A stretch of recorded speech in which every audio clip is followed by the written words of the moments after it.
আসসালামু আলাইকুম। বার্তা বৈঠক সংবাদ বুলেটিনে স্বাগত জানাচ্ছি আমি তারিফ হাবিব রোকন। প্রথমেই সংবাদ শিরোনাম। চট্টগ্রামে সাবেক প্রধানমন্ত্রী, শিক্ষামন্ত্রী সহ ৩৪ জনের বিরুদ্ধে হত্যা মামলা। বরিশালে ৭ দফা দাবিতে মহাসড়ক অবরোধ করে অবসোলিন ফার্মার শ্রমিকদের বিক্ষোভ সমাবেশ।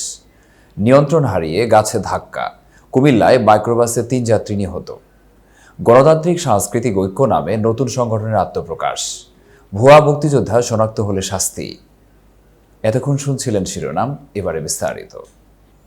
চট্টগ্রামে সাবেক প্রধানমন্ত্রী, শিক্ষামন্ত্রী সহ ৩৪ জনের বিরুদ্ধে হত্যা মামলা।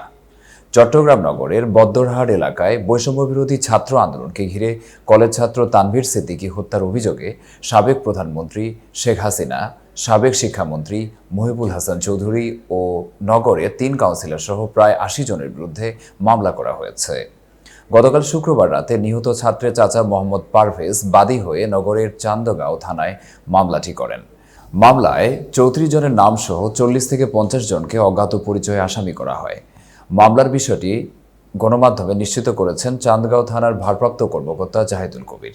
মামলায় আসামিদের মধ্যে অন্যরা হলেন নগর আওয়ামী লীগের বন ও পরিবেশ বিষয়ক সম্পাদক মুশিবুর রহমান চৌধুরী, চান্দগাঁও ওয়ার্ড কাউন্সিলর মোহাম্মদ এহসারুল হক, জামাল খান ওয়ার্ড কাউন্সিলর শৈবাল দাস, চকবাজারে ওয়ার্ড কাউন্সিলর নূর মোস্তফা, নগর ছাত্রলীগের সাবেক সাধারণ সম্পাদক নুরুল আজিম রনি, নগর আওয়ামী লীগের নেতা বাবর আলী, মহেশখালী উপজেলা আওয়ামী লীগের সাধারণ সম্পাদক তারেক বিন ওসমান শরীফ।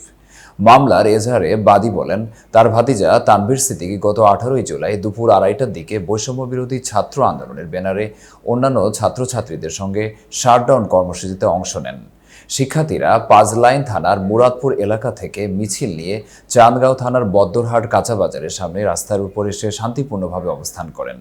এজাহারে আরও বলা হয়, বিকেল 4:30টার দিকে পূর্ব পরিকল্পিতভাবে সাবেক শিক্ষামন্ত্রী ও প্রধানমন্ত্রীর নির্দেশে অন্যান্য আসামি সহ অজ্ঞাত পরিচয়ে আরও 40 থেকে 50 জন আসামি চাপাতি, কিরিচ, আগ্নেয়াস্ত্র নিয়ে ওয়াবদা অফিসের দিক থেকে এসে তানভীর সিদ্দিকী সহ অন্যান্য ছাত্রছাত্রীদের দিকে ইট পাথর নিক্ষেপ ও এলোপাথারি গুলি করতে থাকে।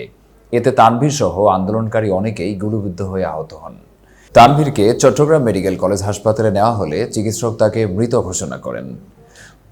বরিশালে 7 দফা দাবিতে মহাসড়ক অবরোধ করে অবসোলিন ফার্মার শ্রমিকদের বিক্ষোভ সমাবেশ। অবসোলিন ফার্মার শ্রমিকরা 7 দফা দাবিতে মহাসড়কে বিক্ষোভ সমাবেশ করেন। আজ শনিবার দুপুরে বরিশাল নগরের রূপতলী সেতু টোল প্লাজা এলাকায় বরিশাল কুয়াকাটা মহাসড়কে বরিশালে বেতন বোনাস বাড়ানো সহ 7 দফা দাবিতে মহাসড়ক অবরোধ করে বিক্ষোভ সমাবেশ করেছেন ওষুধ উৎপাদনকারী প্রতিষ্ঠান অবসোলিন ফার্মার শ্রমিকেরা। আজ শনিবার সকাল 10টার দিকে বরিশাল নগরের রূপাতলী এলাকায় বরিশাল কুয়াকাটা মহাসড়কের আব্দুর রব সেরনিয়াবাদ সেতুর টোল প্লাজার সামনে তারা এই কর্মসূচি পালন করেন।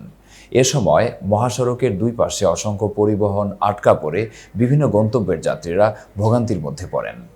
সমাবেশে বক্তব্য দেন অবসোলিন ফার্মার শ্রমিক মোহাম্মদ রানা, খুকুমণি, তাইজুল ইসলাম ও মোহাম্মদ রাব্বি।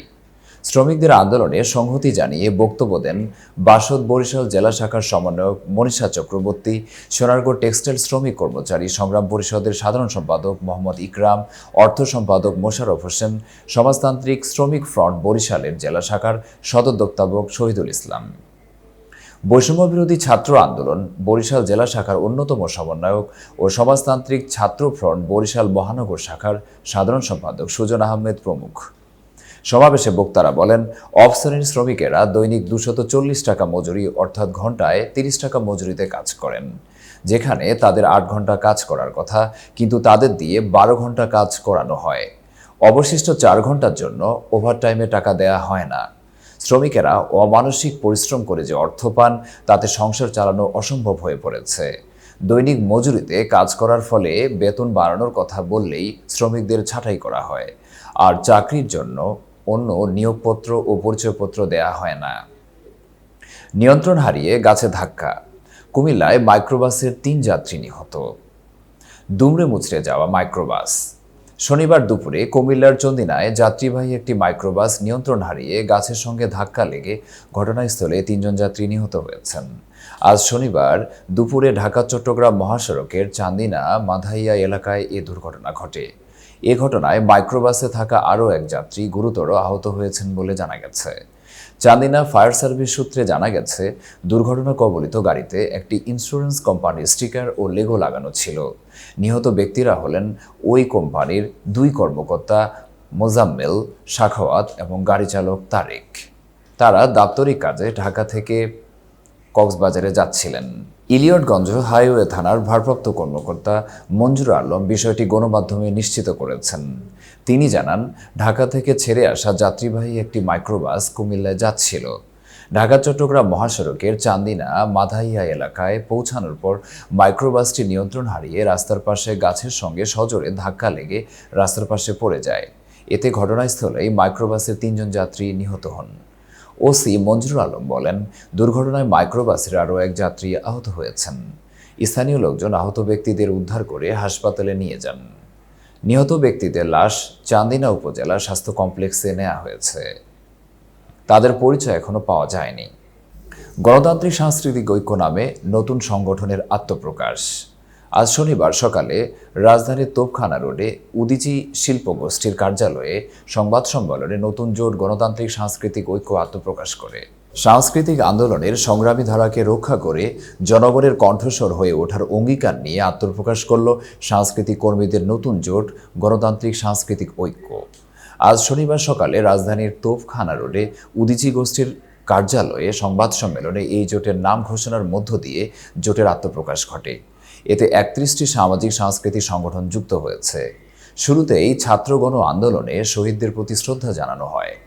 উদীচীর সাধারণ সম্পাদক অমিত রঞ্জন দের সঞ্চালনায় সংবাদ সম্মেলনে গণতান্ত্রিক সাংস্কৃতিক ঐক্যের আত্মপ্রকাশের পরিপ্রেক্ষিত তাদের লক্ষ্য ও দাবি নিয়ে লিখিত বক্তব্য উপস্থাপন করেন বিবর্তন সাংস্কৃতিক কেন্দ্রের সাধারণ সম্পাদক মফিজুর রহমান। এতে বলা হয়, 1.5 বছর ধরে রাজধানীর 31টি সামাজিক সাংস্কৃতিক সংগঠন ঐক্যবদ্ধভাবে বিভিন্ন প্রতিবাদী কর্মসূচি আয়োজন করেছে। 2023 সালের 6ই মে প্রতিবাদী সামাজিক সাংস্কৃতিক সংগঠনসমূহ এর ব্যানারে শাহবাগে ডিজিটাল নিরাপত্তা আইন বাতিলের দাবিতে প্রতিবাদী কর্মসূচি আয়োজনের মধ্য দিয়ে তাদের ঐক্যবদ্ধ কর্মসূচি শুরু হয়। এরপর তারা সাইবার নিরাপত্তা আইন, অত্যাবশ্যকীয় পরিষেবা বিল বাতিল, গুম, খুন, লুটপাট ও বাজার সিন্ডিকেটের কারণে দ্রব্যমূল্য বৃদ্ধির প্রতিবাদে কর্মসূচির আয়োজন করেছেন। তারা মত প্রকাশের স্বাধীনতা ও একতরফা নির্বাচন বন্ধের প্রতিবাদে সমাবেশ ও বিভিন্ন সাংস্কৃতিক কর্মসূচির আয়োজন করেছেন। বিশেষ করে ছাত্র গণ আন্দোলন প্রতিরোধে সাবেক সরকারের নির্মম পদক্ষেপ নিলে তারা তীব্র প্রতিবাদ করেন। গণবিক্ষোভ দমনে কারফিউ জারি করা হলে তারাই প্রথম সাংস্কৃতিক সংগঠন হিসেবে 26শে জুলাই জাতীয় প্রেস ক্লাবের সামনে কারফিউ ভঙ্গ করে প্রতিবাদ সমাবেশ ও গানের মিছিল আয়োজন করেন। পরে 30 জুলাই জিপিওর সামনে শহীদ নূর হোসেন চত্বর, ভুয়া মুক্তিযোদ্ধা শনাক্ত হলে শাস্তি।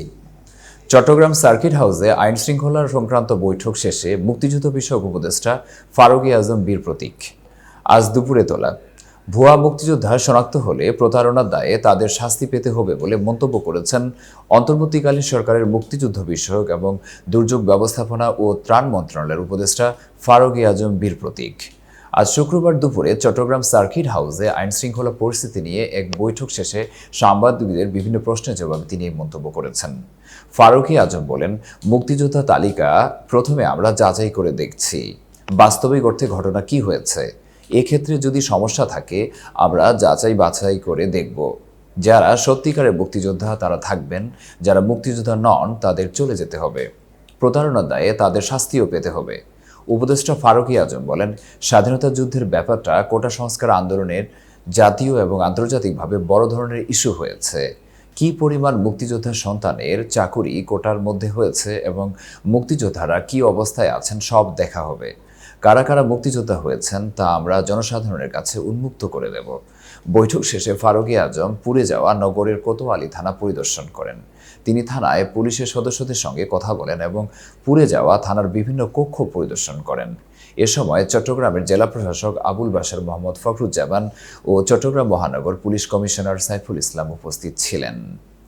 এতক্ষণ বার্তা বৈঠকের সাথে থাকার জন্য ধন্যবাদ। নতুন নতুন তথ্য ও সংবাদ পেতে বার্তা বৈঠক ইউটিউব চ্যানেল ও ফেসবুক পেজের সাথেই থাকুন।